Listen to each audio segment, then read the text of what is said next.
दोस्तों, ये कहानी एक ऐसी लेडी टीचर की जो अपने एक स्टूडेंट के प्यार में पड़ जाती है और उसे पाने के लिए वो किसी भी हद तक जा सकती है। ये स्टूडेंट इस टीचर को बिल्कुल भी पसंद नहीं करता है क्योंकि इसकी ऑलरेडी एक गर्लफ्रेंड है। लेकिन ये लेडी टीचर इस लड़के को अपने वश में करने के लिए क्या क्या दांवपेच खेलती है, चलिए देखते हैं। तो कहानी की शुरुआत होती है एक प्यारी सी स्टूडेंट जेमी को दिखाते हुए, जो अपनी क्लास टीचर को एक गिफ्ट देती है क्योंकि आज उनका कॉलेज में आखिरी दिन था। जेमी टीचर से पूछती है कि आपकी जगह आप कौन यहाँ पे आने वाला है। इस पर वो उसे बताती है कि अब तुम सभी बच्चों को पढ़ाने के लिए टीचर मॉली आने वाली है, जो कि बहुत ही इंटेलिजेंट और काफी अच्छी है। अभी ये दोनों बात कर ही रही होती हैं कि इतने में ही यहाँ मॉली भी आ जाती है, जिसे प्रिंसिपल पूरा कॉलेज दिखाती है। तभी मॉली की नजर ग्राउंड में खेल रहे एक लड़के डैनी पर पड़ती है, जिसे देखते ही वो उस पर फिदा हो जाती है। लेकिन वो ये नहीं जानती थी कि डैनी जेमी का बॉयफ्रेंड है और ये दोनों एक ही क्लास में पढ़ते हैं। इसके बाद हम डैनी को जेमी के साथ देखते हैं, जहां ये दोनों अपनी आने वाली रिलेशनशिप एनिवर्सरी को लेकर काफी एक्साइटेड थे क्योंकि इस दिन ये दोनों पहली बार इंटीमेट होने वाले थे।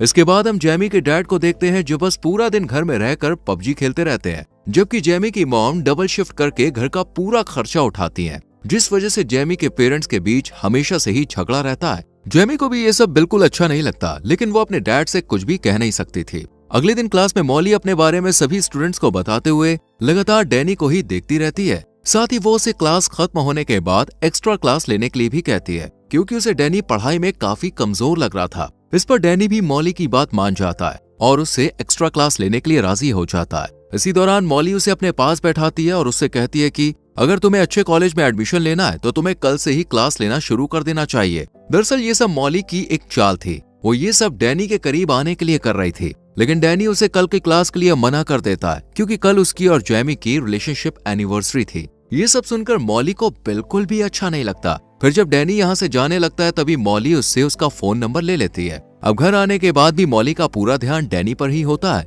और अब वो सोचने लगती है कि आखिर कैसे जेमी और डैनी को अलग किया जाए। तभी उसके दिमाग में एक आइडिया आता है और वो अगले दिन जानबूझकर जेमी को असाइनमेंट में सी ग्रेड देती है, जिसे देखकर जेमी को बहुत बुरा लगता है। अब वो क्लास खत्म होने के बाद मॉली के पास जाती है और उससे कहती है कि मैं एक मिडिल क्लास फैमिली से हूँ और मुझे अच्छी यूनिवर्सिटी में एडमिशन लेने के लिए अच्छे ग्रेड्स की जरूरत होगी ताकि मुझे अच्छी स्कॉलरशिप मिल सके।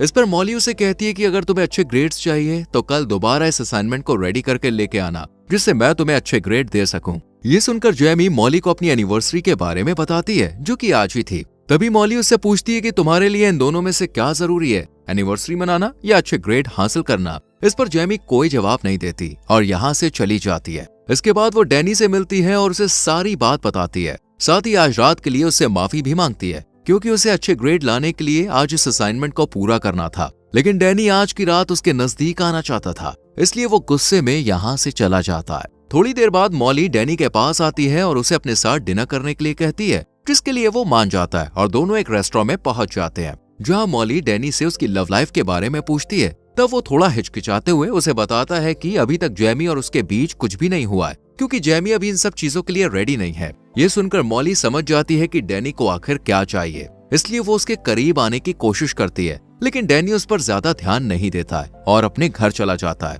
अगले दिन जेमी डैनी से मिलती है तो वो उससे कल रात के बारे में पूछती है कि आखिर कल रात को वो कहाँ था। इस पर डैनी उससे झूठ बोलते हुए कहता है कि मैं अपने दोस्तों के साथ था। जेमी को ये सुनकर बहुत बुरा लगता है क्योंकि डैनी के दोस्तों ने उसे पहले ही बता दिया था कि वो कल रात उनके साथ नहीं था। इसके बाद हम दोनों को एक पार्टी में देखते हैं, जहाँ जेमी की खूबसूरती देख डैनी अपने आप को कंट्रोल नहीं कर पाता और उसे एक रूम में ले जाता है, जहाँ वो उसके करीब आने की कोशिश करता है, पर जेमी उसे बीच में ही रोक देती है, जिस वजह से डैनी का पूरा मूड खराब हो जाता है और वो यहाँ से चला जाता है। वहीं दूसरी तरफ मॉली अपनी कार को खुद ही खराब करके उसे ठीक करने के लिए डैनी को बुलाती है। डैनी यहाँ आकर उसकी कार को ठीक कर देता है, लेकिन कार को ठीक करने की वजह से उसके हाथ खराब हो जाते हैं। ये देखकर मॉली उसे अपने घर ले जाती है और एक टॉवल से खुद उसके हाथ साफ करती है, साथ ही उसके करीब आने की कोशिश करती है। डैनी भी इस बार अपने आप को कंट्रोल नहीं कर पाता क्योंकि अब सारी हदें पार हो चुकी थी और अब दोनों अच्छे से इंटीमेट हो जाते हैं। अगले दिन जब जेमी कॉलेज में जाती है तो मॉली उसे एक बार फिर से असाइनमेंट में सी ग्रेड देती है,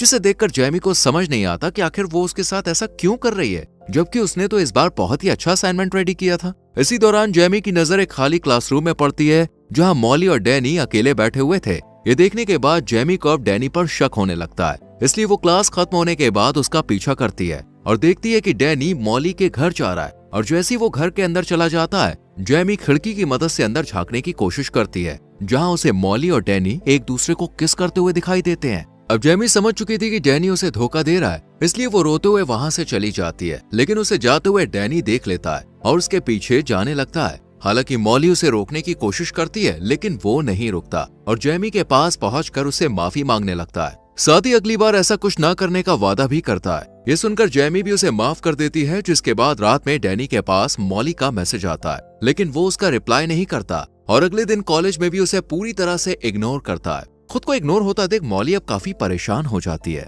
और वो समझ जाती है कि जरूर जेमी को इन दोनों के बारे में पता चल गया है, इसलिए वो अच्छा बनने के लिए जेमी को आज ए ग्रेड देती है। इस पर जेमी उसे कहती है कि तुम ये मत समझना कि ए ग्रेड मिलने की वजह से मैं तुम्हें माफ कर दूंगी। इतना कहकर वो अपना असाइनमेंट डस्टबिन में फेंक कर यहाँ से चली जाती है। इसी दौरान डैनी जेमी के पास आता है और उससे कहता है कि मॉली उसे काफी परेशान कर रही है, इसलिए वो आज रात उससे मिलने के लिए जाएगा और उसके साथ अपने रिश्ते को खत्म कर देगा। इसके बाद वो मॉली को मैसेज करके एक लोकेशन पर बुलाता है। मॉली को लगता है कि शायद वो अब भी उससे प्यार करता है, इसलिए वो जल्दी से तैयार होकर उस लोकेशन पर पहुंच जाती है और काफी खुश भी होती है। लेकिन उसकी ये खुशी उस वक्त उदासी में बदल जाती है जब डैनी उससे कहता है कि वो सिर्फ जेमी से प्यार करता है और अब वो उसके साथ कोई रिश्ता नहीं रखना चाहता। ये सुनकर मॉली बहुत ज्यादा अपसेट हो जाती है और डैनी को मनाने की कोशिश करती है, लेकिन वो उसकी एक भी बात नहीं सुनता और यहाँ से जाने लगता है। ये देखकर मॉली को भी बहुत ज्यादा गुस्सा आता है और उसी गुस्से में वो अपनी कार को स्टार्ट कर डैनी को कुचलकर मार देती है।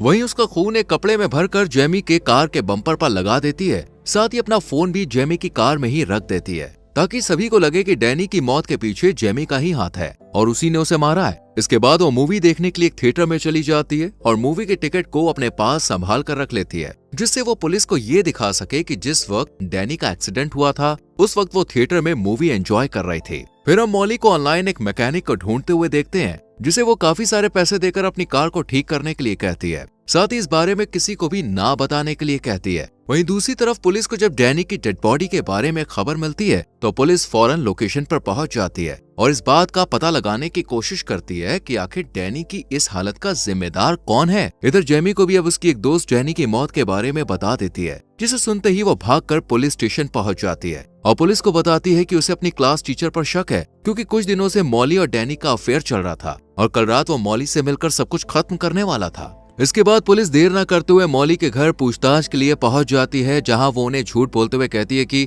हमारे बीच ऐसा कभी कुछ हुआ ही नहीं था, डैनी को मैं सिर्फ एक अच्छा स्टूडेंट समझती थी। साथ ही वो पुलिस को मूवी की टिकट भी दिखाती है और अपने चोरी हुए फोन के बारे में भी बताती है, जो कि असल में उसने खुद ही जेमी की कार में रखा था। मॉली की बात सुनने के बाद और टिकट देखने के बाद पुलिस को भी लगने लगता है कि शायद वो सब सच बोल रही है। इसके बाद पुलिस शक के आधार पर जेमी के घर तलाशी लेने के लिए जाती है और जब उसकी कार को चेक करती है तब उन्हें कार के बम्पर पर डैनी का खून लगा हुआ मिलता है। साथ ही उन्हें जेमी की कार से मॉली का फोन भी मिल जाता है, जिसमें डैनी से मिलने का मैसेज भी आया हुआ था। इन सभी सबूतों को देखते हुए पुलिस जेमी को अरेस्ट कर लेती है, लेकिन जेमी के पेरेंट्स उसे बेल पर रिलीज करवा लेते हैं। जेमी अपनी मॉम को बताती है कि उसे लगता है कि डैनी का खून किसी और ने नहीं बल्कि मॉली ने ही किया है। अब जेमी की मॉम मॉली के खिलाफ सबूत इकट्ठा करने की कोशिश करने लगती है ताकि वो जेमी के ऊपर से डैनी के खून का इल्जाम हटा सके। इसके लिए वो सबसे पहले कॉलेज जाती है और चुपचाप मॉली के बैग से उसकी कार की चाबी निकाल लेती है और फिर उसकी कार को चेक करती है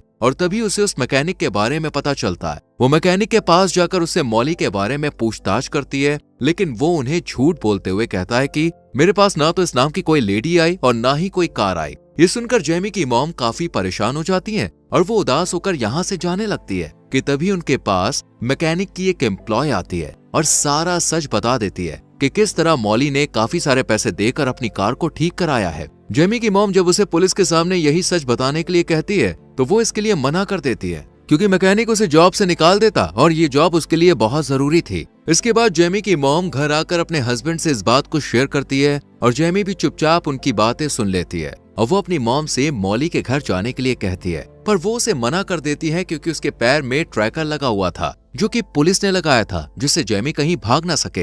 हालांकि इस वक्त तो जेमी अपनी मॉम की बात सुन लेती है, लेकिन रात में जब इसके पेरेंट्स सो जाते हैं तब ये अकेले ही मॉली के घर पहुंच जाती है और अपने फोन में रिकॉर्डिंग ऑन कर लेती है ताकि मॉली की सच्चाई रिकॉर्ड हो जाए। लेकिन उसका ये प्लान फेल हो जाता है क्योंकि मॉली को जल्द ही पता लग जाता है कि वो रिकॉर्डिंग कर रही है, इसलिए वो उसके हाथ से फोन छीन लेती है और गुस्से में आकर सारा सच उगल देती है कि हाँ उसने डैनी को मारा है और अब वो जेमी को भी मार देगी। इसके बाद वो जैसे ही चाकू उठाकर जेमी को मारने के लिए आगे बढ़ती है, तभी पुलिस वहां पे आ जाती है। और पुलिस यहाँ आई थी उस ट्रैकर की वजह से। दरअसल जेमी जब अपने घर से बाहर निकली थी, तभी पुलिस ने उसके पैर में बंधे ट्रैकर की मदद से उसे ट्रैक करना शुरू कर दिया था, जिसके बाद पुलिस जेमी को रिहा कर देती है और मॉली को अरेस्ट कर अपने साथ ले जाती है। तो दोस्तों, अगर आप डैनी की जगह होते तो आप इस टीचर के साथ क्या करते, कमेंट में जरूर बताना। वीडियो पसंद आई हो तो लाइक और शेयर करके हमारे चैनल फिल्म एडिक्ट को सब्सक्राइब करना ना भूले और बेल आइकॉन प्रेस करना। धन्यवाद।